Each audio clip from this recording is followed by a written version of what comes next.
Blumhouse, best known for delivering big-hit, low-budget horror films for franchises the likes of Paranormal Activity, The Purge, and Megan, just to name a few. Having enjoyed success in the movie industry for over 2 decades now, believe it or not, the popular American film and television studio is expanding further into the world of video games under the banner of Blumhouse Games. After securing publishing rights for titles such as Sleep Awake, Eyes of Hellfire, and Fear of Spotlight, the company appears committed to its trademark model, backing smaller, creator-driven horror projects that stay true to the genre's roots without breaking the bank. It's a smart business decision without question. Spend a reasonable amount to make a reasonable amount. Though the topic of today's video, Crisol, Theater of Idols, is perhaps their most ambitious foray into gaming yet. And seems to have a bit more moolah behind it too. But does this spooky first-person survival horror romp developed by Vermilla Studios deliver the bloody good time we've come to expect? Or did this new release leave me scared stupid, just like my old buddy Ernest? Let's find out in our full review, but real quick, you can support real people that make real things over at patreon.com/idreamofindiegames, where your new indie gaming community is waiting for you. What are these memories?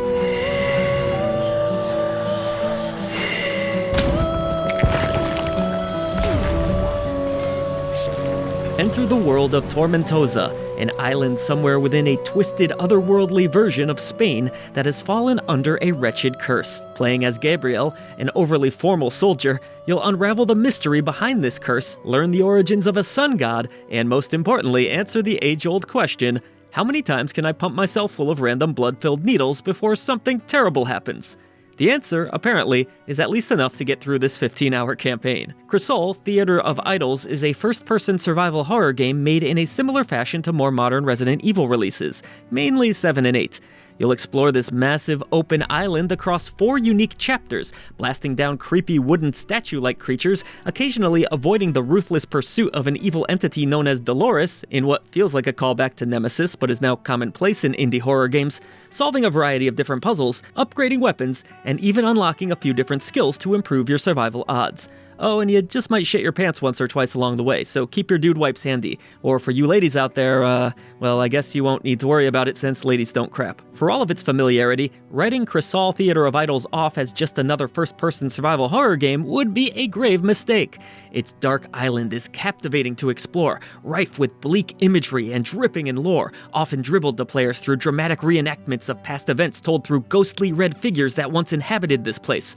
Much like accidentally walking in on your parents doing the nasty, you'll see things you never wanted to see before, like how many of the folks on this island met their often grisly ends. If it wasn't already obvious, this game ain't for the faint of heart, though it still offers plenty of the campiness that Blumhouse is known for. Take voice work, for example. Normally I would shat all over a game for having terrible acting, however, I'm willing to give Crisol a bit of a pass in this department, as its ridiculous, stilted voice performances almost seem intentional. I do not know what you are plotting, but do not think I will fall for your tricks. Even if they aren't, actors delivering lines verbatim while not adding any personal touches or natural speaking patterns makes for some unintentionally funny moments that strangely works in a game that is clearly not trying to take itself too seriously.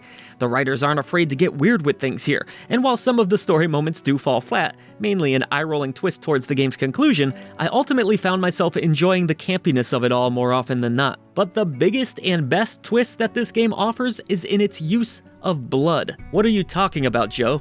Plenty of games have blood. Alright, yeah, that might be true, but how many of those games have you draining your own blood to gain back ammunition, huh? That's what I thought. This is indeed how reloading works in Crisol, as you'll need to pierce your own skin, draining your health in the process with each necessary reload. This adds a unique element of strategy that had me carefully managing health injections, switching between various weapons, keeping an eye out for animal corpses to absorb, and trying to duck out of harm's way to safely spill some more red into my gun's chamber. This system is a bit crazy on paper, but much like the game's narrative, it works effectively and leads to some truly thrilling combat encounters. On the topic of combat, the developers have done a lovely job of adapting the thrilling carnage of an FPS game into a survival horror setting. Aiming feels spot on, with the game's admittedly small array of weapons all handling a bit differently. Your main pistol will cost less blood to refill, but naturally deals out less damage. For close-range melee combat, you'll have a dagger to hack at enemies. However, all that hacking will cause your blade to dull, so you'll need to stop at sharpening stations to maintain this weapon. Your shotgun can easily obliterate foes in a single blast if you get lucky, though its costly blood requirement may have you second-guessing how often you need it. Now, in fairness, combat fares much worse in close-quarters situations, as there are no real grenades or traps to clear out rooms outside of the occasional barrel you can blast. This led to a few occasions of being ganged up on with little room for escape, as there's quite literally no platforming in Crisol, thus getting caught in a corner can be an absolute inescapable nightmare. Thankfully, these situations are quite rare, with most battles taking place in more open areas across the island. There's also a quick turn that could potentially get you out of a bind, and a parry that can be performed with your dagger, though I hardly found a practical application for that. Enemy variety in the game is a bit lacking, but what's here is excellent. Lumbering wooden statues will creep you the fuck out as they maniacally swing their swords and fire arrows in your direction. Headshots won't always do the trick here, as their bodies splinter with each shot, often breaking down into separate components that will still come after you. It's very cool to see an enemy torso do its best to inflict harm on Gabriel, or a headless creature waddle aimlessly. These creepy foes are the main attraction when it comes to enemies, outside of a few flying babies, sewer gremlins, and annoying glass creatures, alongside some fairly decent boss encounters that utilize Gabriel's lack of platforming prowess in clever ways. Thankfully, a friendly witch will also offer up a variety of upgrades should you collect enough silver and crow relics. Silver will help you buy upgrades for each individual weapon, such as the ability to hold more ammunition or a faster fire rate, while hidden crow relics and essence earned through defeating enemies will bolster your skill set. This witchy station, as I've decided to name it, also acts as a save point, with various purple orbs scattered across the map for logging progress. Unfortunately, saves can sometimes feel a bit too few and far between, and the game's built-in autosave system isn't always perfect either, thus there were a few occasions where I felt like I wanted to stop playing for a while, but couldn't. Or in a few cases, even lost some of my progress. But with all of that said, I didn't find Crisol to be a particularly difficult game, though players do have 4 difficulty options, including a custom mode that can be tailored to their liking. You may want to bump this one up to the hardest offering from the offset if you like your games more challenging, as at the time of this review, I was unable to change this choice during gameplay. Much of Crisol Theater of Idols is about exploration and puzzle solving. I was blown away by just how massive this island felt. There's no shortage of areas to explore that are full of secrets, with a decent map available that shows you where you've been, and items or puzzles of importance you may have missed or need to come back for. The map wasn't perfect, but it's better than what we've seen in many games, and for what it's worth, I got through this entire review without needing a guide, so credit the developers for that. You'll want to scour every last corner of the map, as sadly there was no New Game Plus that I saw upon completion, so until that is potentially added, you may want to do as much as possible before Chapter 4 rolls in.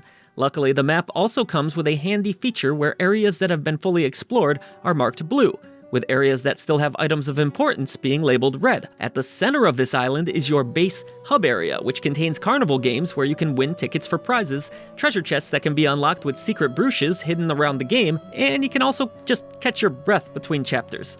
The minigames are a nice distraction, though simple in nature and a bit repetitive after the first go. Still, this area serves as a welcome reprieve from all the corpses and bloodletting. For those of you who love shooting and exploration but aren't big on puzzles, well, you might cringe a bit to hear that Crisol Theater of Idols has tons of different conundrums to crack that come in all shapes and challenge levels. That said, I assume the vast majority of you watching or reading this review expected as much, and you'll be pleased to know that the puzzles presented aren't overly obtuse or frustrating to deal with. If you've dealt with Resident Evil logic in the past, well, you'll breeze through most of these unscathed. There's your standard fare on offer, such as sliding puzzles, moving about switches, and remembering important numbers, but I was also genuinely impressed with how clever some of these solutions were. Outside of a few frustrating moments, I was able to find most solutions in pretty short order, massively helped by the game's built-in memo tracker, which highlights key clues that will help you find answers. And the award for my least favorite aspect of the entire game goes to the stealth. Look, I actually like stealth in games if it's done well. The problem is, so many games handle it poorly, and Crisol is no exception. While these stealth sections are thankfully limited to just a few small portions of the game, I cringed with each encounter as it became difficult to explore with a massive metallic creature pursuing me, and the game not really being built with stealth in mind. As you are stalked by Dolores, she'll swipe at you and even grab you from locations where you'd think you're safe. It's frustrating without question, trying to creep about the map, hide in some tunnels, and hope you aren't spotted, but also far from a deal breaker, and again, only happens a few times in the game, thankfully. If you've been with me this long, first off, thank you, and secondly, you already know that this game looks bloody awesome. Emphasis on the bloody, of course. Each location has been painstakingly detailed, making this island feel rich in history. Dark corridors feature exceptional lighting, enemy designs are suitably creepy, and in general I tip my hat to the developers for creating such a dreadful, dreary place that I genuinely enjoyed uncovering every square inch of. That said, being such a dark and gritty game, the visuals are definitely best enjoyed at night in a dimly lit room, or total darkness, for full effect. Ironically, the sun is not good for this game. From wretched churches to haunted hallways and caverns, the art direction is astonishing, only let down in spots by a few low-resolution textures when viewed up close. You can tell so much love and care went into the visual design of this game, from simple touches like signage to drizzling rains. I was truly impressed throughout. Adding to the immersion is an excellent 5.1 mix that will have you looking behind you wondering where that last noise came from. Eerie creaks and cracks as enemies lurk in shadows. The sound of rain splattering is only less satisfying than the sound of blood hitting the floor, and an atmospheric soundtrack featuring excellent Spanish vocal tracks and some lovely strummed acoustics puts a feather in the cap of this game's excellent presentation.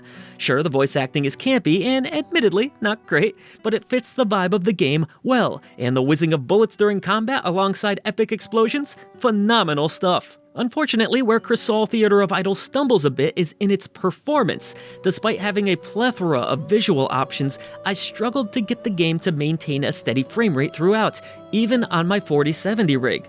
Frame skipping was common, which, as someone who values performance in games, I found pretty annoying. The best configuration I came up with was changing my upscaling technique to XESS and the upscale resolution to Ultra Performance. This wasn't perfect, but it gave me the most optimal frame rate possible at the time of this review. Thankfully, a day one patch is said to be in the works that will hopefully clean up some of the patchy frame rate spots I hit. And this wasn't a consistent issue throughout, with many sections of the game running without a hitch. On Steam Deck, during my testing, I ran into an initial issue where the screen was not formatted to the display correctly. I managed to stumble my way into the graphics setting, and switching to borderless window fixed this issue somehow. To my surprise, using the same upscaling settings as on Big Brother PC version, albeit at lower graphical settings, worked effectively on Steam Deck, with the game looking and performing great. I was able to achieve 60 FPS gameplay at times. You did have the occasional dip, mainly when loading into new areas, but still pretty damn impressive. It's obvious the game wasn't built with the small screen in mind, but with a few workarounds it can still be a pretty good way to experience the game on handheld. While Crisol Theater of Idols stumbled in a few key areas, I still had a great time going through its bizarrely entertaining single-player campaign. Hell, this game deserves props for being an all-chiller, no-filler single-player experience alone. The island is beautifully realized and a joy to explore, with fun gunfights, creepy inhabitants, and an interesting blood-fueled ammo system that adds an interesting element of strategy and depth to a familiar formula. Its puzzles are just challenging enough to not be frustrating, and its visuals and sound design are top-notch. It's all enough to make you forget about some of the lackluster stealth, the campy voice acting, though this could be viewed as a positive for some of you, and the technical quirks. If you're a fan of first-person survival horror games, and you've enjoyed cheesy Blumhouse horror flicks in the past, this feels like a match made in heaven. At I Dream of Indie Games, we do believe that games are so much more than a number. That's why we have our Genie Lamp tier system. You want to avoid that dreaded Indie Krampus at all costs, but we go all the way up to the elusive golden Genie Lamp of approval for those essential releases, and I'm going to award Crisol Theater of Idol the wonderful Silver Genie Lamp of approval. A really great first-person survival horror game.